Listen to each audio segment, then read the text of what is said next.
Let's get a small business update. And the first small business issue we want to talk about is where's the best place in the country for a small business to operate? That changes from time to time. To give us some insight into that, we invite into the stream the CEO from Biz2Credit, Rohit Arora. Good to have you here, Rohit. And when we talk about small business, we're talking about business with 10 million or less in revenue and fewer than 250 employees, right? Yeah, fewer than 250 employees. Yep. Okay, so these days, I'm going to give part of the results here. I was surprised that New York in prior years had been number 2. New York fell to number 7, but where are the top spots now? So I think what last year has really shown is that, things have moved so much more digital, and California has really benefited, so out of the top 10 cities, the 5 cities are in California. But I think surprisingly, Florida has made the biggest progress, in this whole, COVID crisis. More people are moving there, more businesses are moving there. And what we are starting to see is that, it's becoming sort of a digital and a tech hub.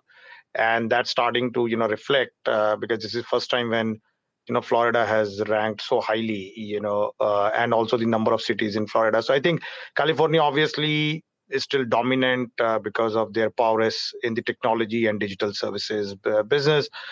Florida is number 2, followed by Boston. Obviously, Massachusetts has big educational hub, and then New York has actually fallen quite significantly to 7th place now.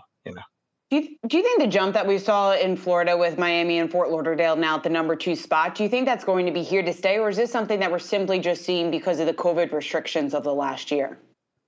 So I think right now, a lot of that stuff is still, I would say, it's not like, I would say not really permanent kind of stuff. But having said that, I think more and more people are starting to take a call and a decision. And even in our own hiring, we are seeing that, more and more of our new employees who are joining us are asking us that question that, can we work remote or can we work from Florida? So that's starting to happen. And I've not seen that happening earlier ever. But we have been in this business for last 12, 13 years. And I think the other big thing is that, as more people move in a place, it just attracts other people. So I think that critical mass is starting to build up.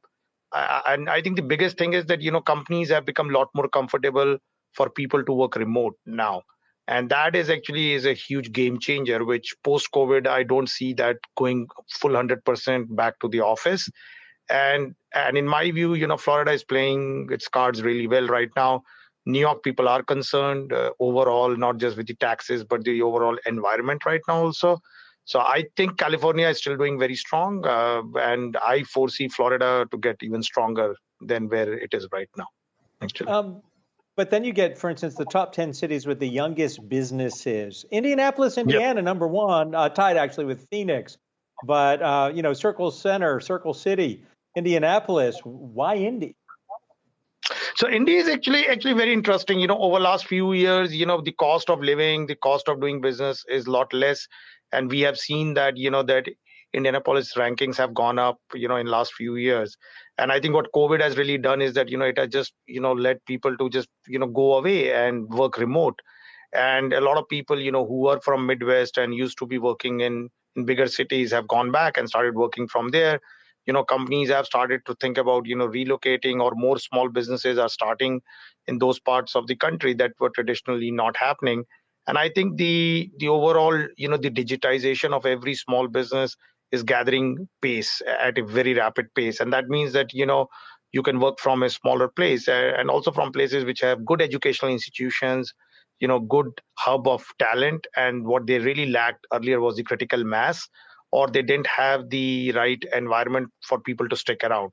I think this time that has changed because of COVID, because bigger cities, especially New York last year, with what happened during the COVID crisis, I think a lot of people who just went away have never come back. And New York was becoming a very strong technology hub for the country. And that is starting to fragment as we see. So, and that fragmentation on the East Coast is actually moving more towards, some of the cheaper places, or some of the places like Florida, where people just want to live and have a better life, better weather. And also they can work from there more, closely even with Latin America or Central America, because the digitization aspect, what we have to realize that it's going to get even faster in the emerging markets.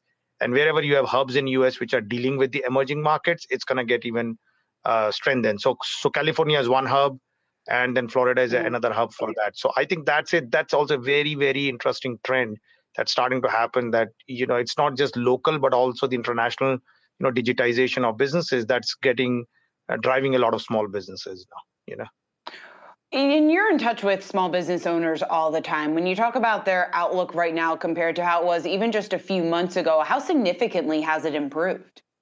So obviously in our study, we have shown that, these small businesses revenues has dropped by 11%, which is the most significant drop in the revenue that we have seen, over last, and this is more significant than even the 2008 recession. So obviously it's had been a very brutal and tough year. Having said that, the government aid in terms of PPP loans and the EIDL has been extremely helpful. This help came in a very timely fashion, unlike last great recession. This has helped a lot of small businesses to survive. They are more optimistic than they were even 3 months back. I think vaccination and lowering of the infection rate is really helping them. They are hoping that with the pent-up demand coming in, they will be able to, come back into business strongly.